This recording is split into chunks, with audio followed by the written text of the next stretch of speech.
السلام عليكم، معاكم منال عبد المنعم. ازيكم يا حلوين؟ عاملين ايه؟ يا رب تكونوا كلكم بألف خير. النهارده ان شاء الله جايه لكم فيديو جديد ان شاء الله يعجبكم. بس قبل ما ندخل على الفيديو حابه افكركم يا ريت ما تنسوش اللايك، وكمان ما تنسوش تشتركوا في القناه وتفعلوا الجرس عشان كل جديد اعمله يوصلكم، وكمان تعملي شير لكل فيديو بنزله. بحبكم في الله اجمل واحلى اخوات. يلا نبدأ ونسمي الله ونصلي على الرسول عشان ربنا يبارك لنا في كل حاجه بنعملها. يلا نبدأ ونقول بسم الله الرحمن الرحيم. عايزه اقول لكم بقى حبايب قلبي ان الروتين بتاعي النهارده، عايزه اقول لكم بادئه كده من بدري. هجهز معاكم فطار حلو قوي وسهل وسريع، وكمان هجهز معاكم الغدا. بس كملي معايا الفيديو ان شاء الله يعجبك وتتشجعي منه وتخلصي كل اللي وراكي. بس دايما كده سمي الله وصلي على الرسول عشان ربنا يبارك لك في كل حاجه بتعمليها وتخلصيها بسرعه ان شاء الله. هتعملي بقى فطار ايه النهارده يا منال؟ هعمل بقى يا بنات خليه نحل. بحاول كده يعني اغير الفطار، يعني ما يبقاش متكرر كل يوم. المهم المكونات بصراحه كانت موجوده عندي، فقلت النهارده بقى هعمل خليه نحل. انا قايمه بدري فقلت كده بقى اقوم اعملها اول حاجه. هي مش هتاخد اي وقت غير بس في التخمير والتسويه. عندي بقى كوبايتين ونص طبعا من الدقيق نخلاهم وعليهم رشه من الملح وربع كوبايه من الزيت، وثلاث معالق كبار حليب بودره، وثلاث معالق كبار سكر، ومعلقه من الخميره، ومعايا كمان كوبايه ميه دافيه. بس انا بصراحه بقى يا بنات مش هعجن بميه. امال هتعجني بايه يا منال؟ فاكرين انتوا القشطه اللي كانت موجوده عندي وطلعتها من الفريزر وضربتها وطلعت منها زبده؟ طبعا بيطلع من الزبده دي شرش كده او حليب، قلت لكم بحتفظ بيه في الفريزر وبطلعه بقى لاي معجنات، بيخلي المعجنات حلوه قوي قوي. لو موجود عندك اعجني بيه، مش موجود خلاص حطي ميه. بس سمي الله كده وصلي على الرسول، وان شاء الله كل حاجه هتطلع من ايديكي زي الفل، وكل اللي هيدوق منها يقول لك طعمها حلو جدا جدا. زي ما شفتوا بقى كده قلبت طبعا كل المكونات الجافه، وبعد كده بقى نزلت طبعا بالزيت، ونزلت كمان زي ما قلت لكم بقى بالشرشه او الحليب. وزي ما قلت لكم يا بنات لو حابين تعملوا خليه النحل بس مش عندكم الشرشه او الحليب ده، اعجني بميه مفيش اي مشكله. المهم انزلي بكوبايه واعجني العجينه، لو احتاجت انزلي بربع كوبايه كمان. عجنت بقى العجينه لحد ما بقت طريه خالص زي ما انتم شايفين وما بتلزقش في ايديا. هبتدي بقى احطها في بوله نظيفه واغطي عليها واسيبها لحد ما حجمها يتضاعف. طبعا بقى على ما يحصل الكلام ده قلت كده اغسل الرخامه بتاعتي وانضفها، بحيث بقى ان انا لما اجي اشكل بقى عليها العجينه زي ما هتشوفوا دلوقتي تكون برضو الرخامه نظيفه عندي وزي الفل. انا في الوقت ده لسه ما دخلتش نظفت الشقه، انا قلت كده اعمل خليه النحل وافطر واعمل شويه حاجات زي ما هتشوفوا دلوقتي، وبعد كده بقى ادخل انضف الشقه براحتي. انا هعمل غدا سهل وسريع مش هياخد مني اي وقت ان شاء الله، وبعد كده بقى ابتدي يعني ايه اكمل يومي عادي. المهم كده وانت بتعملي اي حاجه دايما سمي الله وصلي على الرسول عشان ربنا يبارك لك في كل حاجه بتعمليها وتخلصيها بسرعه ان شاء الله. غسلت بقى الرخامه ونضفتها زي ما شفتوا، وكمان كنت نضفت برضو الحوض. كان في بقى مواعين طبعا مكان ما كنت يعني مجهزه المكونات بتاعه خليه النحل. المهم ان انا خلصت يعني الحوض وكمان الرخامه نضفتها. في الوقت ده بقى كانت العجينه حجمها الضاعف. قلت بقى اشكلها. طبعا خليه النحل بتخمر على مرتين، اول مره لما بعجنها وتاني مره لما بشكلها زي ما انتم شايفين كده. جبت بقى البايركس زي ما انتم شايفين او اي صينيه يعني هتنفع. المهم ان انا دهنتها دهنه من الزيت، وبعد كده هبتدي بقى اشكل. اعملي بقى المقاس اللي انت حباه. وهنا كنت بقول لكم لو حابين تحشوها اي جبن بقى موجوده عندكم او شوكولاته براحتك خالص، بتبقى برضو طعمها حلو. بس انا حابه اعملها ساده، انا هفطر منها فحابه ان انا اعملها ساده. هخلص بقى الكميه كلها زي ما انتم شايفين كده. طبعا بيعملي المقاس اللي انت حباه، هي يعني هنسيبها تخمر مره كمان فحجمها يتضاعف. اخلص بقى كميه العجين كلها زي ما انتم شايفين كده. بس دايما كده وانت بتعملي اي حاجه سمي الله وصلي على الرسول عشان ربنا يبارك لك في الحاجه اللي بتعمليها، وكل اللي يدوق منها يقول لك طعمها حلو جدا جدا. عايزه اقول لكم بقى حبايب قلبي ان انا طبعا كنت بادئه اليوم من بدري، لاني اكيد كلنا بقينا بنقوم بدري عشان بقى اولادنا بقى بيروحوا المدارس، فاكيد كلنا بقينا بنقوم بدري. بجد الواحد لما بيقوم بدري بيبدا اليوم كده من بدري، فبتخلصي كل اللي وراكي وبتقدري تعملي فيه حاجات كتير. بس دايما سمي الله كده وصلي على الرسول عشان يبقى فيه بركه في اليوم بتاعك وتخلصي كل اللي وراكي ان شاء الله. هنا بقى شكلت العجينه كلها زي ما انتم شايفين، غطيت عليها وسبتها لحد ما حجمها اتضاعف. وعندي هنا بقى صفار بيضه ومعلقه صغيره من الخل. لو مش حابه تعملي الخطوه دي ممكن تدهني وش خليه النحل حليب او شويه ميه عليهم معلقه من السكر، يعني اللي انت حباه مفيش اي مشكله. وهحط كمان سمسم، والخطوه دي اختياري، بس السمسم بيديها شكل وكمان بيديها طعم حلو قوي قوي. عندي بقى الفرن سخن بولعه من فوق ومن تحت لحد ما بتاخد اللون الجميل اللي هتشوفوه معايا دلوقتي. اول بقى ما بتطلع من الفرن ببتدي بس اغطي عليها شويه، وبعد كده بقى بتتقدم بالف هنا جنب اي مشروب بيبقى طعمها تحفه. بقى زي ما قلت لكم طبعا لما طلعتها من الفرن غطيت عليها. شايفين بقى الجمال؟ ايه رأيكم؟ بجد طعمها تحفة وشكلها زي ما انتم شايفين كده. الخطوة اللي هعملها دي بقى اختياري، بس بتدي طعم حلو قوي، وكمان بتدي لمعة حلوة قوي قوي لخلية النحل.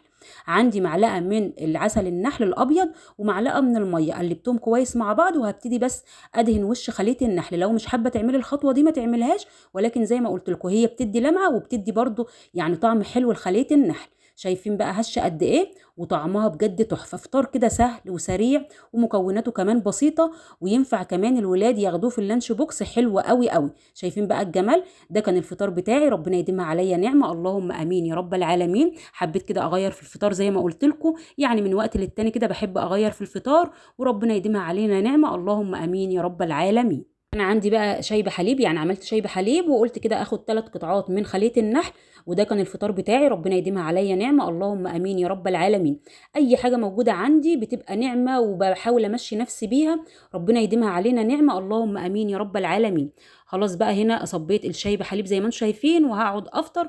وبعد كده هبتدي ادخل على المطبخ تاني، هخلص شوية حاجات في المطبخ، وبعد كده بقى هبتدي ادخل انضف الشقة كده مع نفسي واخليها زي الفل.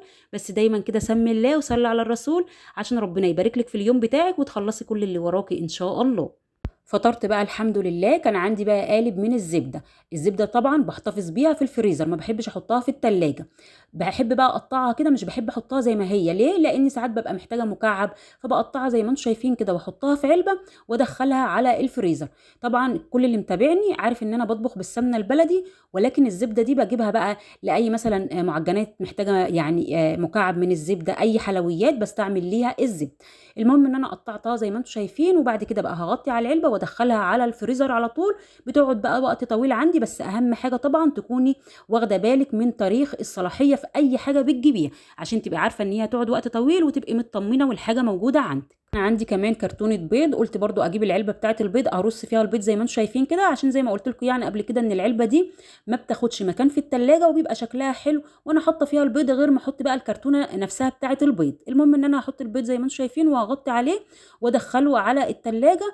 وطبعا انا عندي المطبخ نظيف، انا فطرت وطبعا مطبخي نظيف، يعني ما اتبهدلش ولا حاجه، لان انا من بالليل مطبخي بيكون نظيف. بس لما بقوم بقى اجهز الفطار، مكان بقى ما بجهز الفطار برجع انضفه تاني، وبعد كده ببتدي ادخل انضف الشقه.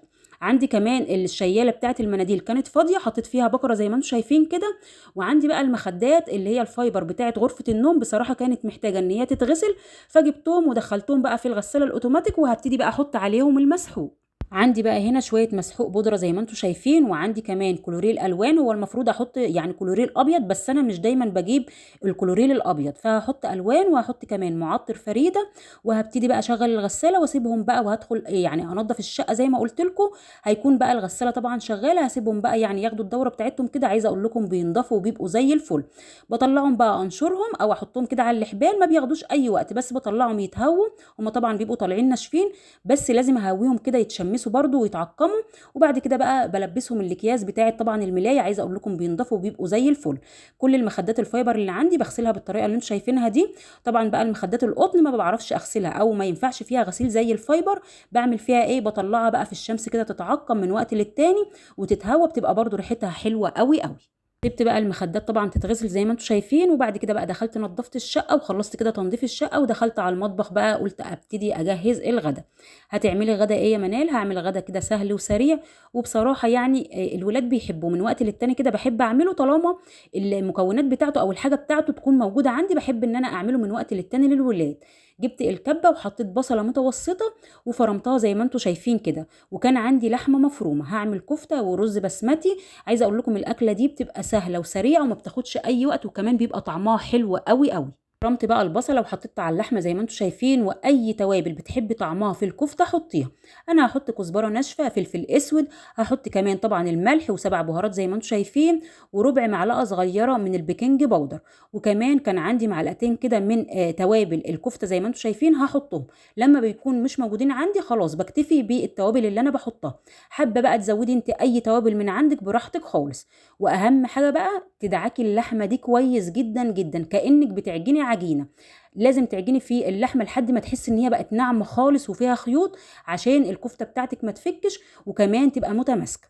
عجنتها بقى كويس زي ما انتم شايفين كده. هبتدي بقى اجيب الصينيه وهبتدي بقى اصبع الكفته، واعملي بقى المقاس اللي انت حباه. اللحمه عندي عليها نسبه دهون، عشان كده لازم اكبر الصباع زي ما انتم شايفين، لان لما هيدخل الفرن هيبتدي يعني يقل شويه او يخس شويه. طبعا مقاس الصباع براحتك خالص وعلى حسب ما انت عايزه. انا بشكل على معلقه زي ما انتم شايفين كده، وهبتدي بقى ارص في الصينيه او في الصاج او في اي حاجه يعني موجوده عندك، وهدخلها التلاجة شويه، يعني هسيبها كده في التلاجة لمده مثلا ربع ساعه. وبعد كده بقى هبتدي اطلعها، يكون عندي الفرن سخن، بولع من فوق ومن تحت، وبدخل الكفته بقى لحد ما تاخد اللون الجميل اللي هتشوفوه بعد شويه. خلاص بقى خلصت كميه الكفته زي ما انتم شايفين، هدخلها على التلاجة. عايزه اقول لكم يا بنات، في الوقت ده انا كنت نقعه الرز البسمتي، يعني كنت حطاه في ميه. بعد كده بقى جبت حله، قطعت بصلايه صغيره زي ما انتم شايفين وشوحتها كده، ما بتاخدش لون ولا اي حاجه، يعني تشويحه على السريع في اي ماده دهنيه انت حباها. وبعد كده عندي عود من القرفه، مكعب مرق الدجاج لاني ما عنديش شوربه. وهبتدي انزل بقى بالتوابل اللي انا حباها. هتنزلي بتوابل ايه؟ كان عندي توابل كبسه زي ما شفتوا، ونزلت بكركم، وكمان نزلت بفلفل اسود وكزبره ناشفه وبابريكا. اي توابل حباها في الرز براحتك خالص. بس انا عايزه اقول لك، لو عندك التوابل اللي هي بتاعه الكبسه اللي انا حطيتها، ممكن ما تحطيش اي حاجه غير فلفل اسود بس. حطيت بقى التوابل اللي انا حباها زي ما انتم شايفين، شوحتها مع البصله، وحطيت قرن فلفل. ولو حابه تحطي معلقه من الصلصه حطي، بس انا ما حطيتش، انا اكتفيت يعني الكركم وكمان البابريكا بيدوا لون حلو قوي قوي للرز زي ما هتشوفوا دلوقتي. طبعا بقى غسلت الرز من الميه اللي انا كنت نقعاها مره واتنين لحد ما الرز بقى يعني نضيف كده وميته شفافه. وبعد كده بقى هنزل بميه بارده عادي، وهنزل بقى بالملح، اظبط الملح بتاعي. وخدي بالك طبعا بتبقي حاطه مكعب مرقه دجاج، فبيبقى يعني الملح ما تزودهوش كتير. هظبط بقى الشوربه بتاعتي او المرقه بتاعتي، وبعد كده هسيب بقى الرز على نار عاليه يتشرب، وبعد كده ههدي عليه كاني بعمل رز بشعريه عادي جدا. هنا بقى كانت الغساله خلصت، فطلعت المخدات زي ما انتم شايفين كده على الحبال بقى، قلت تتهوى كده وتتشمس، وعلى اخر اليوم ابتدي ادخلهم. كان عندي بقى في الفريزر كيس كده من السمبوسه، قلت اما اطلعه اعمله هو كمان بالمره.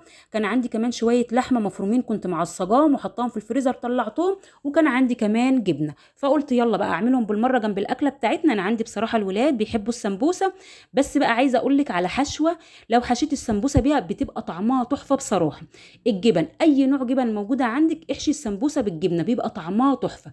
طب انت يا منال حشيتيها جبنه وحشيتيها لحمه ليه؟ لان اللحمه دي كانت موجوده عندي، والشوايه دول مش هينفعوا في اي حاجه، فقلت خلاص انا اطلعهم احشي بيهم السمبوسه. بس احسن حشوه للسمبوسه بصراحه الجبن، اي نوع جبن احشي بيها السمبوسه بيبقى طعمها حلو، بتبقى خفيفه وحلوه قوي قوي. بس زي ما قلت لكم بقى، شويه اللحمه المتعصجين دول كانوا موجودين عندي وكنت عايزه اخلص منهم. المهم ان انا هحشيها بقى واقفلها زي ما انتم شايفين كده. وعايزه بقى اقول لكم حبايب قلبي، لو وصلتوا معايا لحد هنا في الفيديو ما تنسوش بقى تحطوا لي اللايك بتاعكم الجميل، وتقولوا لي طبعا رايكم في الفيديو اللي بنزله، عشان رايكم بيهمني جدا جدا. وعايزه بقى اقول لحبايب قلبي اللي لسه ما اشتركوش في القناه، يلا بقى بسرعه انضموا لعيلتنا الجميله المحترمه عشان القناه تكبر كده وتفرحوني. ربنا يخليكم ليا ويكبر بخواطركم جميعا، اللهم امين يا رب العالمين. بصراحة انتم مقصرين معايا في اللايكات، فعايزة بقى كل فيديو كده انزله يتفجر كده من اللايكات. ربنا يديمكم في حياتي ويخليكم ليا. انا عارفة ان انتوا قدها وقدود، عشان كده بطلب منكم ان انتوا تحطوا لي اللايك. ربنا يديمكم في حياتي ويخليكم ليا، بحبكم في الله، اجمل واحلى اخوات في الدنيا. هنا بقى زي ما شفتوا كنت قليت السمبوسة واديتها اللون اللي انتوا شفتوه، وبعد كده بقى كان الرز طبعا استوى. حبيت اقدم بالطريقة اللي انتوا شايفينها دي، وبصراحة الطريقة دي بتعجب ولادي قوي قوي. طبعا هم مش بياكلوا من الصينية على طول، انا بحط اطباق وكل واحد بياخد اللي هو عايزه، بس الطريقه نفسها او الشكل نفسه بيعجب الولاد قوي قوي. عايزه اقول لكم الكفته كانت جوسي وطعمها تحفه، وكمان السمبوسه. وهنا برضو الرز كان مفلفل زي ما انتم شايفين كده. وده كان الغدا بتاعنا، ربنا يديمها علينا نعمه، اللهم امين يا رب العالمين. غدا حلو وسهل وسريع، واحلى ما فيه لما بتعملي حاجه بقى يكون يعني تكوني عارفه ان ولادك بيحبوها. ربنا يرزق كل مشتاق بالذريه الصالحه، اللهم امين يا رب العالمين. ويبارك في اولادنا جميعا ويخليهم ويجعلهم من الصالحين، ولادي وولادكم، اللهم امين يا رب العالمين. اتغدينا بقى الحمد لله، ربنا يديمها علينا نعمه. بعد كده بقى شطبت المطبخ، وحبيت بقى ان انا اعمل عصير بعد الغدا. ليه؟ لان لما بقدم عصير او اي حاجه مع الغدا بحس ان الولاد يعني بيشربوا من العصير او المشروب اللي انا مقدماه ويسيبوا الاكل. عايزه اقول لكم كمان ان كميه الكفته والرز والسمبوسه اللهم بارك كفتنا على يومين، لان الكميه ما شاء الله كانت كتيره، فقعدنا يومين ناكل فيها. ربنا يديمها علينا نعمه، اللهم امين يا رب العالمين. لحد هنا بقى احبابي الفيديو بتاعي هيكون خلص. لو عجبكم بقى الفيديو ما تنسوش اللايك يا بنات، وما تنسوش كمان تقولوا لي رايكم في الفيديو عشان رايكم بيهمني جدا جدا. وما تنسوش بقى لو انتوا لسه مشتركتوش في القناه تشتركوا كده في القناه وتكبروا لي القناه. ربنا يخليكم ليا ويديمكم في حياتي اجمل واحلى اخوات ودايما مع بعض، اللهم امين يا رب العالمين. خلاص بقى قدمت العصير للولاد، ربنا يديمها علينا نعمة، اللهم امين يا رب العالمين. ما تنسوش بقى حبايب قلبي اللايك، وكمان تقولوا لي رأيكم في الفيديو، وبحبكم في الله. ربنا يخليكم ليا ويديمكم في حياتي اجمل واحلى اخوات في الدنيا. كنت معاكم منال عبد المنعم، سلام عليكم.